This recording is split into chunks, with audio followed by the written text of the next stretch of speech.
Hvis det er sådan, at barnet ligesom virker som om, at han eller hun ligger og trykker, så kan man sætte baby herop, og andre kvinder har større barm end jeg, og mænd har selvfølgelig en mindre. Men sådan et sted heroppe, så kan man tage benene her, så man har de små lårbasser her, og de laver man støtte op i maven her. Og så sidder man lige sådan her lidt, kanuler lidt med tæerne, der kan også udløse noget afføring, der ligesom bliver trykket ud der, eller der bliver aktiveret. Tarmen kan lidt blive aktiveret. For folk, der er mange, når de løber, så skal de af med afføring. Den kan man lige bruge her. Hvor løber du hen? Så hvis barnet har en masse afføring, der står lige indenfor, så vil man ved at sidde sådan her, så vil barnet ligesom lave et modpres. Og det har du ikke, vel? Det har du ordnet. Det har du ordnet. Så, ups.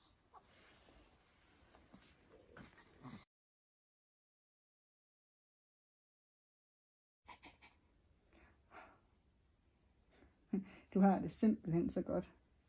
Ja, du har det så godt. Ja, det har du. Så det er som om du sidder og presser lidt. Lige se om du har fået gang i noget dernede. Ja. Der sidder jeg lige og driller lidt der.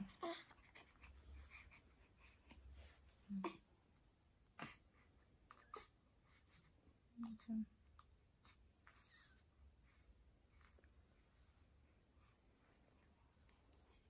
Hvis man sætter et barn, der har ondt i maven, har meget luft i maven, sådan her, eller har meget afføring, der står og staser, så vil det være ubehageligt.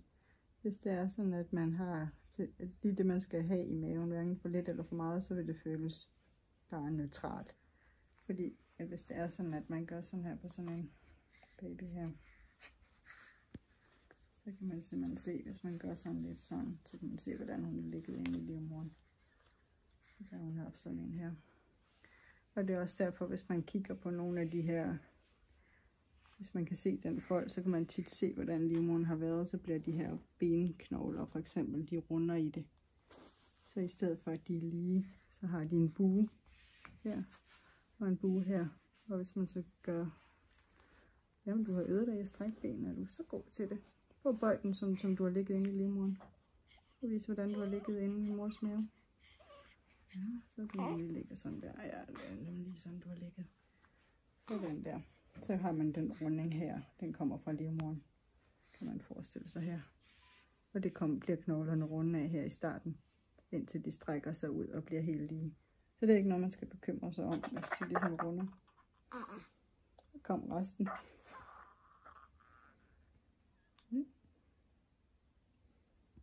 Det er hyggeligt. Det er godt, det kommer ud. Det er meget vigtigt at have godt gang i det der mavesystem, når man er lidt til den gule side her i de første dage efter fødslen. Fordi det er simpelthen den eneste måde, man kommer af med det gule på. Det er, at det skal ud i blæen. Og hvis det er, så kan man lige holde en lille pause her, hvor man lige strækker benene lidt. Så kan det næste afføring lige glide ned. Så stræk benene. Ja, stræk de ben der lidt. Ja, stræk du bare den anden også. Ja, stræk du bare den anden også. Ja, det er så skønt lige at få strålet de ben der, ikke også? Ja. Så kan vi lige se, om der er mere. Der er så mange hyggelige små lyde. Ja, der er mange hyggelige lyde der.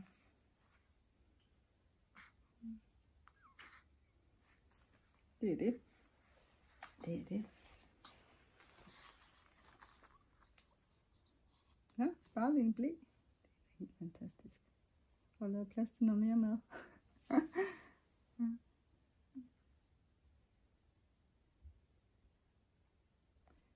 Man kan sit se, hvis børnene de har kommet af med afføring. Og så bliver det sådan helt, så det der har siddet der trykket, det kommer ud. Hvor vi andre, vi kunne godt forestille os, at det ville være ubehageligt at få det ned i, altså ud af numsen, at det ligesom var ubehageligt at have i blæen. Men det er faktisk tit rigtig rart at komme af med, for der sidder trykket derinde i den mave, når det så kommer ud, så kan man bare være helt sådan,